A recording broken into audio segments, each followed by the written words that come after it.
Tong nanonood na to, pangiti-ngiti lang yan. Pero papagod na yan. Papagod ka na, di ba? Uy! Papagod ka na, di ba? Tapos akala nung ibang tao, okay ka lang. Akala nung ibang tao, di ka nagkakaproblema. Akala nung ibang tao, masaya ka palagi. Akala nung ibang tao, wala kang pinoproblema sa mundong to. Pangiti-ngiti ka lang eh. O, babasahin kita. Ikaw yung tipo ng tao na palaging nakangiti sa harap ng ibang tao. Patawa-tawa lang. Pero pag umuwi ka sa bahay, mag-isa ka na lang, nakahiga ka sa kama, hindi ka makatulog. Minsan pa nga naluluha ka na lang, tinatanong mo, ano ba nangyayari? Ano bang problema? Sobrang dami mong problemang iniisip, puyat ka na naman. Hindi joke to ah. Meron talagang mga taong ganito. Ikaw yun, di ba? Ito lang papaalala ko sa lahat ng nanonood.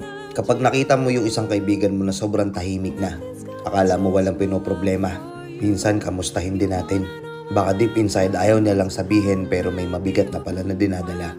Sila yung mga tipo ng taong hindi lumalapit at humihingi ng tulong. Sila yung mga taong sinusolo lang nila yung mga problema nila.